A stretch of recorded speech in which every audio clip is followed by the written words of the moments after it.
assez formelle, que représentent pour vous les JNDA, les Journées nationales des diasporas et de l'Afrique? Alors, pour moi, les JNDA, d'ailleurs, c'est la première fois que je participe au JNDA et j'avoue que je n'étais même pas au courant de cet événement. Ok. Mais on m'en a parlé dernièrement quand on m'a invité. Je trouve que c'est quelque chose d'extraordinaire. Parce que pour moi, on ne débat pas souvent l'Afrique. Et quand il y a des débats sur l'Afrique, généralement ce sont les non-africains qui débattent de l'Afrique.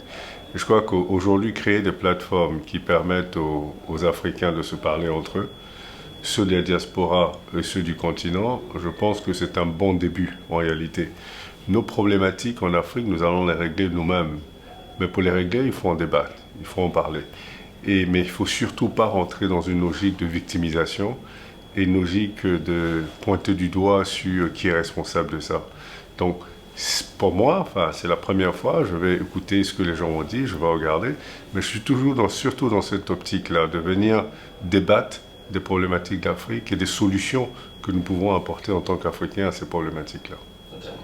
Alors vous l'avez également dit, c'est vrai que le débat africain se pense et se fait généralement sans prendre en considération certains Africains. Est-ce que vous avez l'impression que ce genre d'événement qui se fait en Occident, est-ce que vous pensez que ce genre d'événement a une certaine légitimité? Parce qu'on pourrait dire que pourquoi est-ce qu'on n'en fait pas plutôt en Afrique? Pourquoi est-ce qu'on ne fait pas déplacer les gens en Afrique? Donc est-ce que pour vous, ce combat doit être mené tant en Afrique qu'en Occident, doit être plus mené en Afrique ou voilà, ou est-ce que c'est pratiquement la même chose? Pour moi, en réalité, ça n'a pas vraiment d'importance. C'est-à-dire que les JNDA aient lieu à Bordeaux, à Tokyo ou à Abidjan, le plus important pour moi, il faut que ce soit des Africains. C'est pourquoi, quand je vois dans ces événements beaucoup de non-Africains, à un moment donné, je me pose la question, je veux dire, est-ce qu'on veut parler des problèmes de l'Afrique, entre Africains, ou alors on veut impliquer tout le monde? Il y a des plateformes pour ça, il y a des plateformes où on veut impliquer tout le monde pour parler de problèmes universels. Mais quand on décide qu'on veut parler des vraies problématiques qui concernent l'Afrique, à un moment donné, peut-être que ce serait bien que ce soit que les Africains qui en parlent. Ce n'est pas contre les autres, mais c'est pour nous-mêmes. Quand les autres parlent de leurs problématiques, ils ne nous appellent pas. Quand les Japonais parlent de leurs problématiques, ils n'appellent pas les Africains. Quand les Européens parlent de leurs problématiques, ils n'appellent pas les Africains non plus, ainsi de suite. Je ne comprends pas toujours pourquoi, quand nous, on parle de nos problématiques, il faut forcément qu'il y ait des Européens dans la salle. Et ça, je me suis toujours posé la question. L'endroit n'est pas le plus important, c'est la composition qui est la plus importante pour moi. Donc, on parle de diaspora. Les diasporas, c'est ceux qui sont en dehors d'Afrique, hein, qui sont afro-descendants, qui sont en dehors d'Afrique. Donc, évidemment, ils peuvent se trouver au Japon, ils peuvent se trouver en France, ils peuvent se trouver partout. Mais il faut qu'à un moment donné, il faut qu'on soit... en réalité, il faut qu'on soit conséquent. Quand on dit on veut parler de problématiques d'Africains, il faut qu'on soit entre Africains pour en parler. Alors, vous avez totalement raison. En plus, vous embrayez sur sur l'autre question.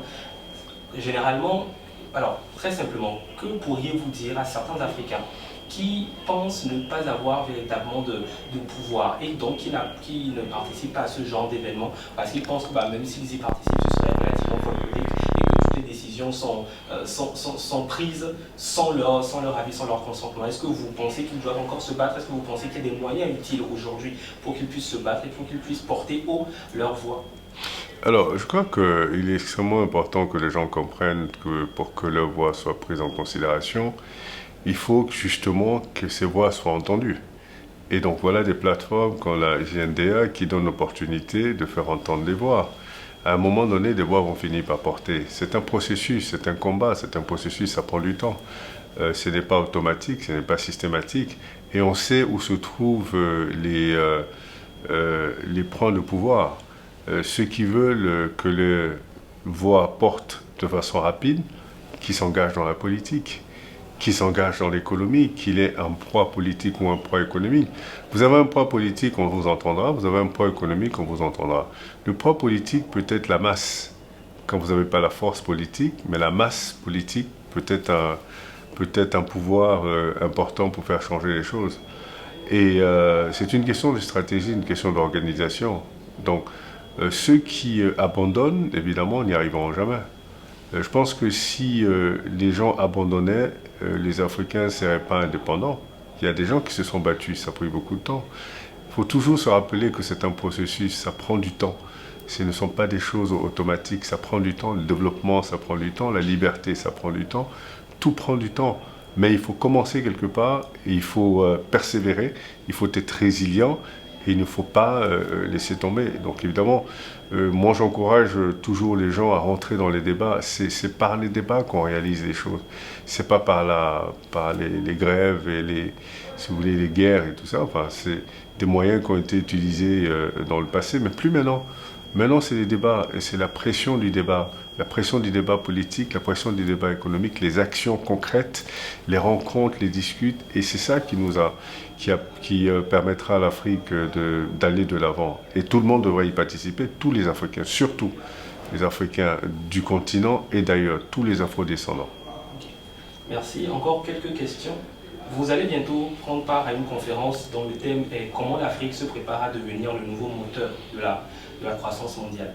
Et également aujourd'hui, M. Lionel Zinsou montrait l'importance de la démographie pour un pays, pour un continent, pour une communauté. Et est-ce que pour vous, la jeunesse africaine aujourd'hui, telle qu'elle est, de par sa tendance tant intellectuelle que sur d'autres plans, est-ce que la jeunesse a conscience des enjeux et de l'engagement qu'il lui faut pour faire bouger les choses? Je crois que, tel que je vois aujourd'hui, je ne suis pas très sûr que la jeunesse africaine réalise le rôle qu'elle va jouer ou le rôle qu'elle devrait jouer dans le développement du continent. Mais en même temps que je dis ça, je crois que c'est un peu la responsabilité et la faute des leaders africains qui infantilisent la jeunesse. Donc à force d'infantiliser la jeunesse, elle finit elle-même par s'infantiliser. Donc évidemment, pour moi, c'est une bombe à retardement, c'est un grand danger pour l'Afrique. En 2030, 60% de la population africaine aura moins de 20 ans. Donc évidemment, si on continue à infantiliser les jeunes, on finira par avoir des enfants qui vont diriger ce continent. Donc dans cette logique de comprendre que l'Afrique est la prochaine frontière du monde, la prochaine frontière en termes d'opportunités, de développement, de ressources, de tout ce que vous voulez, il ne faudrait pas que les Africains soient des spectateurs dans ce processus-là sur le continent. Et si nous ne sommes pas prêts, et si nous ne sommes pas, même pas en place des stratégies à long terme, nous allons finir par être des spectateurs. Ce sera une autre forme de colonisation qui ne dit pas son nom.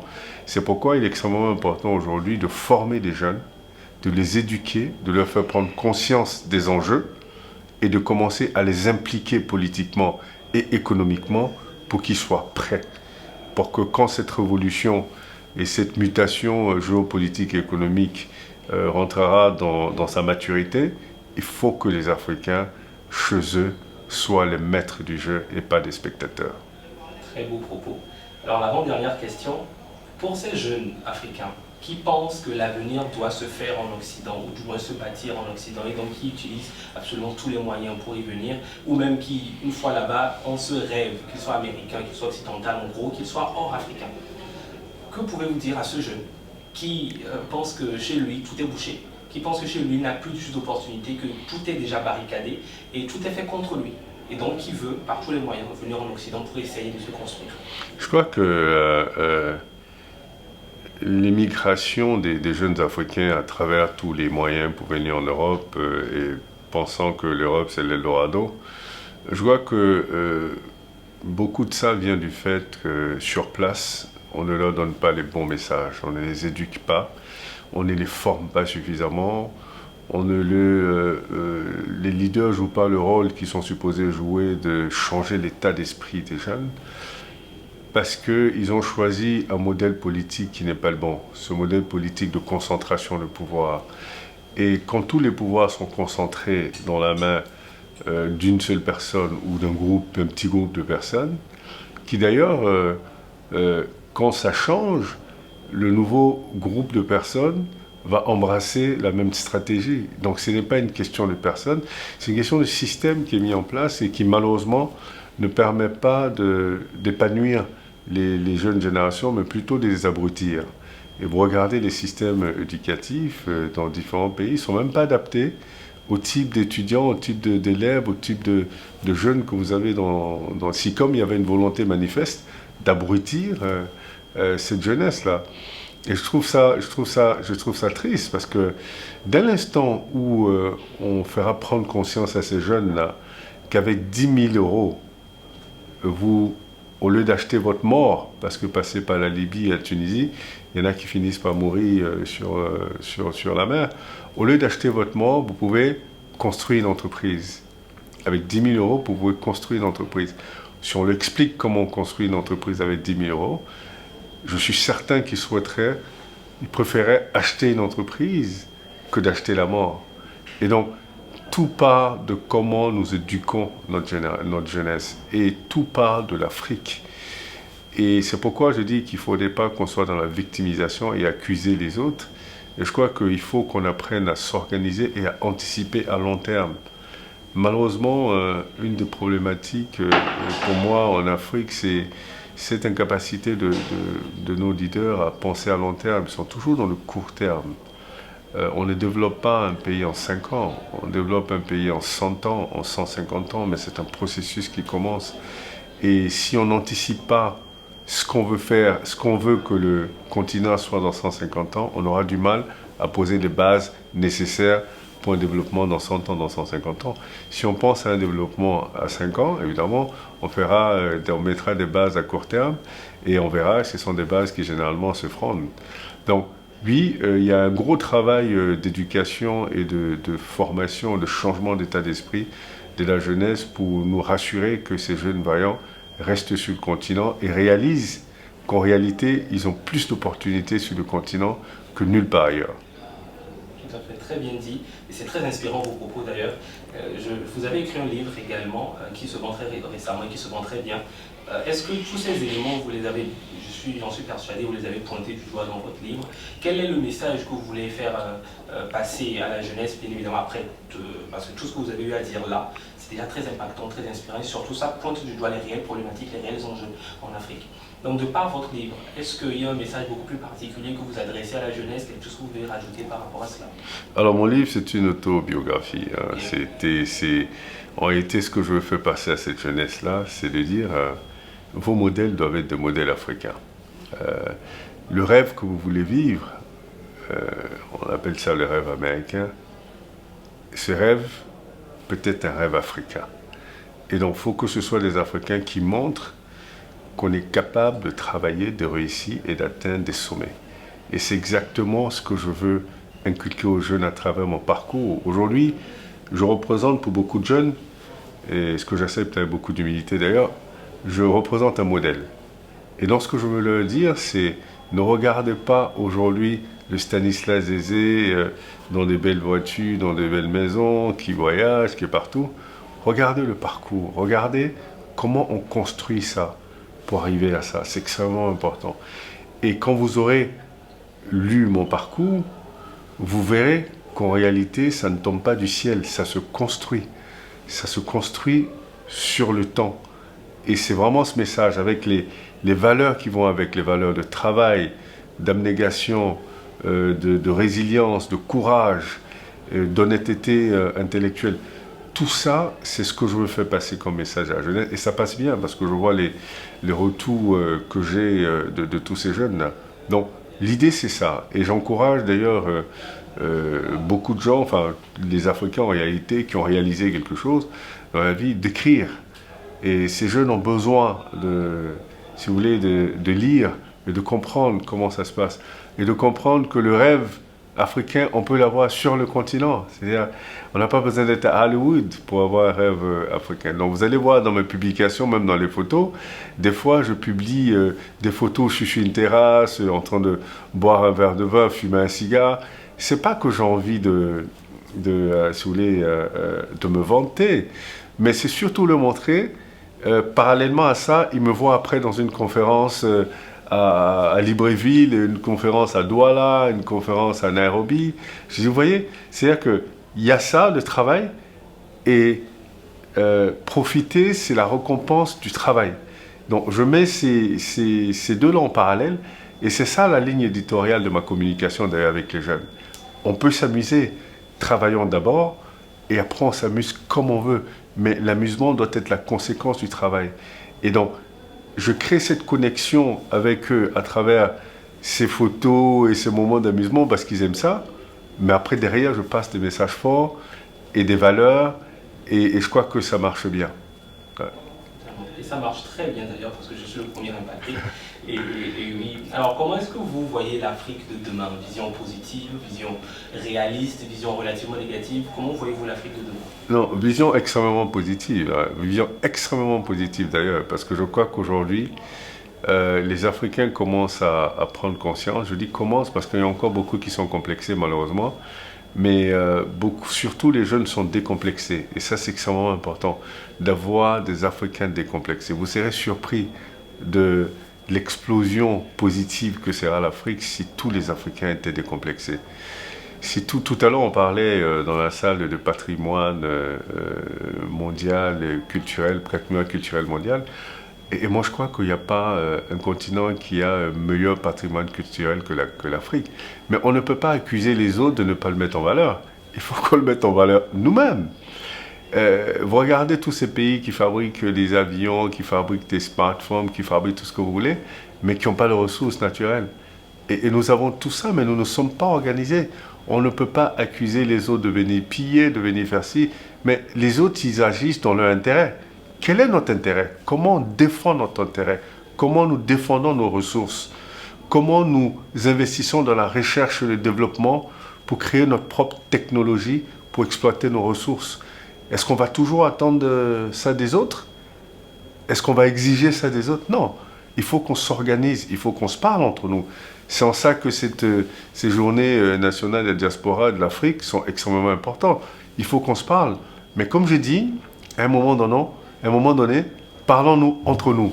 On n'a pas besoin de témoins, on n'a pas besoin de chaperons. Parlons-nous entre nous. Je vous dis, toutes les conférences sur l'Afrique où je vais, vous avez un quart de la conférence, ce sont des Européens. Et je me pose toujours la question, mais pourquoi? Est-ce qu'on est obligé? C'est pas parce qu'on ne les invite pas à discuter de nos problématiques qu'on les aime pas ou qu'on est fâché contre eux. Non. Mais on a besoin d'être entre nous pour discuter. Si la recherche et le développement en Afrique est faite par des institutions de développement européennes, mais ils auront les résultats de recherche. Et comment voulez-vous avancer dans ces conditions? Il faut que les Africains soient conséquents. Vouloir parler de vos problématiques entre vous, ça ne veut pas dire que vous êtes contre les autres. Ça veut dire que vous voulez avoir votre moment entre vous pour parler de vos problèmes sans que les autres soient obligés d'être toujours présents. Et moi, je pense que tant qu'on continuera à penser qu'il faut forcément qu'eux soient là pour montrer notre esprit multiculturaliste, je suis désolé, mais on aura du mal. Il faut qu'à un moment donné, on se dise, écoutez, on travaille entre nous. Une fois qu'on a réglé nos problèmes, à ce moment-là, on ouvre, on travaille avec les autres. Enfin, je veux dire, c'est tout à fait logique pour moi, parce qu'ils ne nous appellent pas eux quand ils parlent de leurs problématiques. Pourquoi nous, on devrait les appeler? Voilà. C'est totalement logique ce que vous dites en plus, parce qu'on dirait que les Africains, ils ne s'assument pas eux-mêmes déjà, et surtout qu'ils ont besoin que toutes leurs actions soient avalisées de l'extérieur. Absolument. Inconsciemment. Ouais. Inconsciemment, et c'est ce qu'ils font, même s'ils disent que c'est pas ce qu'ils veulent faire, mais inconsciemment. Enfin, je suis rentré dans cette salle, bon, j'ai regardé, j'étais un peu surpris comme d'habitude. Enfin, je suis plus surpris maintenant parce que bon, je le vois un peu partout. Le CEO Forum, vous arrivez, 30% de CEO sont des CEO de l'extérieur de l'Afrique. Enfin, pourquoi on appelle ça le Africa CEO Forum? Appelez ça le World CEO Forum, et puis il n'y a pas de problème. Voilà. En tout cas, merci beaucoup. Voilà. Est-ce que vous avez quelque chose que vous voulez rajouter, un petit message ou quelque chose? Ouais, je voulais encourager et féliciter les organisateurs de la JNDA pour cette plateforme et cette opportunité de permettre aux Africains de se retrouver et discuter entre eux. Et je voulais dire merci de m'avoir invité, de m'avoir fait l'honneur de m'inviter à Bordeaux pour discuter et entendre ce que j'ai à dire et rencontrer d'autres gens qui ont pour préoccupation le développement du continent. Merci. Merci.